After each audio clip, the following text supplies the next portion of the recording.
തൃശൂർ കൂർക്കഞ്ചേരിയിൽ കയ്യിൽ സർജറി കഴിഞ്ഞിരിക്കുന്ന ഒരു കുട്ടിക്ക് വോട്ട് ചെയ്യാൻ അനുവദിക്കുന്നില്ല എന്ന് പരാതി വരികയാണ്. ബോധാനന്ദ സ്കൂൾ ബൂത്ത് നമ്പർ 2205 പരാതി ഉയർന്നത്. 1 മണി മുതൽ ബൂത്തിൽ വോട്ട് ചെയ്യാൻ കാത്തിരിക്കുകയാണ് ഈ പെൺകുട്ടി.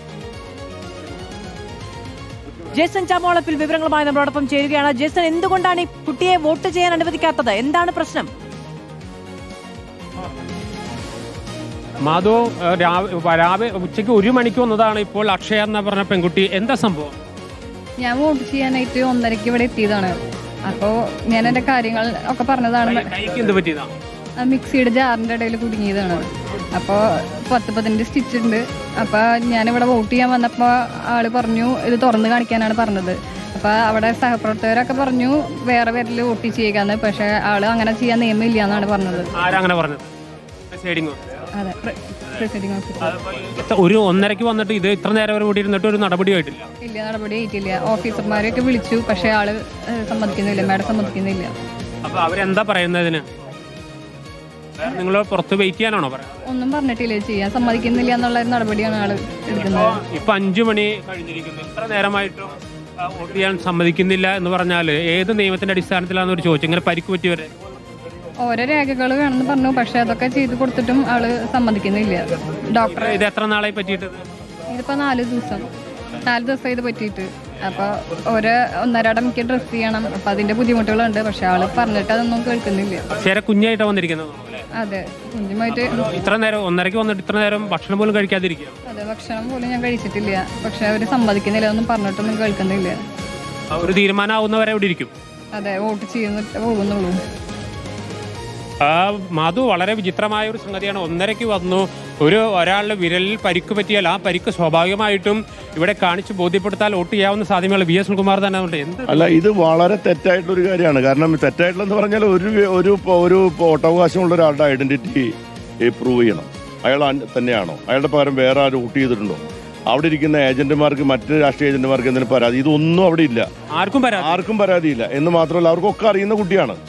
അവരാർക്കാണ് വോട്ട് ചെയ്യുന്നത് എനിക്കറിയില്ല. പക്ഷേ അവര് ഈ കുട്ടിയുടെ ഇടത്തെ കൈവിരല് മിക്സിയിൽ കുടുങ്ങി ഗുരുതരമായി പരിക്ക് പറ്റിയിരിക്കുന്ന വിരലാണ്. അത് ഡോക്ടർമാർ പോലും അത് അഴിച്ചു പരിശോധിക്കാൻ പറ്റില്ല എന്ന് പറഞ്ഞിട്ടും അതിൻ്റെ എല്ലാ സർട്ടിഫിക്കറ്റ് കൊടുത്തിട്ടും റിട്ടേണിംഗ് ഓഫീസർ പറഞ്ഞിട്ട് പോലും എൻ്റെ ഡിസ്ക്രിപ്ഷൻ അനുസരിച്ച് മാത്രമേ ചെയ്യുള്ളൂ എന്നുള്ള ഒറ്റ വാശിയിൽ ഒരു ആളുടെ വോട്ടവകാശം നിഷേധിക്കുന്നു എന്ന് പറഞ്ഞാൽ അത് വളരെ നഗ്നമായിട്ടുള്ള നിയമലംഘനമാണ്, പൗരാവകാശ ലംഘനമാണ്.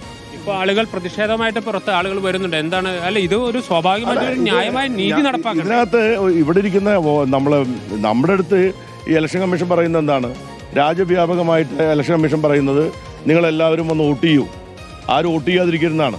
ഈ കുട്ടി 1:30 മണി മുതൽ ഇവിടെ ഇരിക്കുകയാണ്, ഭക്ഷണം പോലും കഴിച്ചിട്ടില്ല. ആർക്കും ഒരു എതിർപ്പുമില്ല. ഐഡന്റിറ്റി ക്ലിയർ ചെയ്യുന്ന നിലയ്ക്ക് വിരലിലൊരു മുറിവ് മാത്രമാണ് ഇവിടെ. അതാണ് അവർക്ക് വേണമെങ്കിൽ ഇടത്തെ കയ്യിൽ തന്നെയുള്ള മറ്റു വിരലിൽ ഇത് പതിക്കാനുള്ള എല്ലാ പ്രൊവിഷൻ ഉണ്ടായിട്ട് പോലും അവർക്ക് ബോധ്യപ്പെടണം എന്നാണ് പറയുന്നത്. ഇത് അഴിച്ച് ബോധ്യപ്പെടുത്തണം എന്നാണ് പറയുന്നത്. ഈ 15 സ്റ്റിച്ച് ഉണ്ടെന്നാണ് കുട്ടി പറയുന്നത്. 15 സ്റ്റിച്ച് ഉണ്ടെന്നാണ് പറയുന്നത്. ഞാൻ നോക്കിയിട്ട് 15 സ്റ്റിച്ച് ഉണ്ടെന്ന് പറയുന്നു. മെഡിക്കൽ റിപ്പോർട്ട് ഉണ്ട്. മെഡിക്കൽ റിപ്പോർട്ട് മറ്റ് പ്രിസൈഡിംഗ് ഓഫീസർമാർ എല്ലാവരോടും വന്ന് പറഞ്ഞു ഇത് സാധാരണ ചെയ്യാവുന്നതാണ്. പക്ഷെ അവര് സമ്മതിക്കുന്നില്ല. ഇവര് പറയുന്നത് റിട്ടേണിംഗ് ഓഫീസർ ഇവിടെ വന്ന് റിട്ടേൺ ആയിട്ട് എനിക്ക് എഴുതി തന്നാൽ മാത്രമേ ഞാൻ വോട്ട് ചെയ്യാൻ അനുവദിക്കുള്ളൂ എന്ന് പറഞ്ഞാൽ അത് അഹങ്കാരമാണ്. അത് ഒരിക്കലും അംഗീകരിച്ചു കൊടുക്കാൻ പാടില്ല. ഇത് ഇലക്ഷൻ കമ്മീഷൻ കേൾക്കുന്നുണ്ടെങ്കിൽ വന്നിരിക്കുന്ന ഒരാൾക്ക് അങ്ങനെ എന്തെങ്കിലും നിയമപരമായ പ്രശ്നങ്ങളുണ്ടെങ്കിൽ അതിന് പരിഹാരം കാണാനുള്ള ശ്രമം അവർ നടത്തേണ്ടതല്ല. അല്ല, അവരാണുള്ള പരിഹാരം. അവരങ്ങോട്ട് വിളിക്കാൻ തയ്യാറല്ല, അവർ കലക്ടറെ വിളിക്കാൻ തയ്യാറല്ല, ROനെ വിളിക്കാൻ തയ്യാറല്ല, ആരെയും വിളിക്കാൻ അവർ തയ്യാറല്ല. എൻ്റെ നിയമം എനിക്ക് മാത്രം അധികാരപ്പെട്ട കാര്യമാണെന്നുള്ള നിലയിൽ ഇരിക്കുകയാണ്.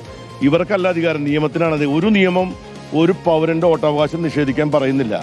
എങ്ങനെയെങ്കിലും വോട്ട് ചെയ്യിപ്പിക്കുക എന്നുള്ളതാണ്. ടെൻഡർ വോട്ട് ചെയ്യിപ്പിക്കാൻ വേണമെങ്കിൽ അതിന് പോലും അവർ സമ്മതിക്കുന്നില്ല. അതാണ് മാധു, ഇത് ഒരു വളരെ വിചിത്രമായ സംഗതിയായി പോകുന്നു. 1:30 ഉണ്ടായ ഒരു പ്രശ്നം, ആ പ്രശ്നത്തിന് പരിഹാരം കാണാൻ ഇത്ര നേരം വരെയായിട്ട് ആരും ശ്രമിക്കുന്നില്ല. മാത്രമല്ല ഭക്ഷണം പോലും കഴിക്കാതെ കൊച്ചു കുഞ്ഞുമായി വന്ന അക്ഷയ എന്ന പെൺകുട്ടി ഇവിടെ ഇരിക്കുകയാണ്. സ്വാഭാവികമായും ആർക്കെങ്കിലും എതിർപ്പുകളുണ്ടെങ്കിൽ സ്വാഭാവികമായും അത്തരത്തിലൊരു വാദമുണ്ടാകും. പക്ഷേ ഇവിടെ 3 മുന്നണികൾ ഒരു എതിർപ്പും പ്രകടിപ്പിക്കുന്നില്ല. സ്വാഭാവികമായ നീതി നടപ്പാക്കണമെന്ന് മാത്രമാണ് അവർ ആവശ്യപ്പെടുന്നത്. അതിന് പോലും തയ്യാറാകുന്നില്ല എന്നതാണ് ഉയർന്ന പരാതി. മാധു, തീർച്ചയായും വലിയ നീതി നിഷേധമാണ്. സമ്മതിദാനം നിർവഹിക്കാനുള്ള ഒരാളുടെ അവകാശം നിഷേധിക്കലാണ്. തെരഞ്ഞെടുപ്പ് കമ്മീഷൻ ഇക്കാര്യത്തിൽ ശക്തമായി ഇടപെടുകയും അവർക്ക് വോട്ട് ചെയ്യാനുള്ള അവസരം ഉണ്ടാക്കി കൊടുക്കുകയും വേണം. അതിന് ഉടൻ തന്നെ നടപടി ഉണ്ടാകും എന്ന് പ്രതീക്ഷിക്കാം. പ്രായാധിക്യം, അതുപോലെ ആരോഗ്യ പ്രശ്നങ്ങൾ, ഇത്തരത്തിൽ അപകടം ഒക്കെ ഉണ്ടാവുകയാണെങ്കിൽ അവിടെ ഒരു വിവേചനാധികാരം ഉപയോഗിക്കാൻ പോളിംഗ് ഓഫീസർമാർക്ക് സാധിക്കും. പക്ഷെ ആ വിവേചനാധികാരം ഉപയോഗിക്കുക എന്നുള്ളത് വേണ്ടതില്ല എന്നാണ് അവർ തീരുമാനിക്കുന്നത് എങ്കിൽ പിന്നീട് എന്താണ് ചെയ്യാൻ കഴിയുക എന്നുള്ളതുണ്ട്. ഇനി കളക്ടറോട് വിളിച്ച് ചോദിക്കാനും അവർ തയ്യാറാകുന്നില്ല എന്നുള്ളതാണ്. ആർക്കും പരാതിയില്ല അവിടെ, പക്ഷേ ഈ അദ്ദേഹം സമ്മതിക്കില്ല എന്നുള്ളതാണ് നിലപാട്. 1:30 മണി മുതൽ അവർ കാത്തിരിക്കുകയാണ് ഒരു കുഞ്ഞിനെയും കൊണ്ട്. തീർച്ചയായും ഈ വിഷയത്തിൽ അടിയന്തര നടപടി ഉണ്ടാകേണ്ടതാണ്. അവർക്ക് വോട്ട് ചെയ്യാനുള്ള അവകാശം ഉറപ്പാക്കണം. വോട്ട് ചെയ്യുക എന്നുള്ള ഒരാളുടെ അവകാശം സംരക്ഷിക്കണം.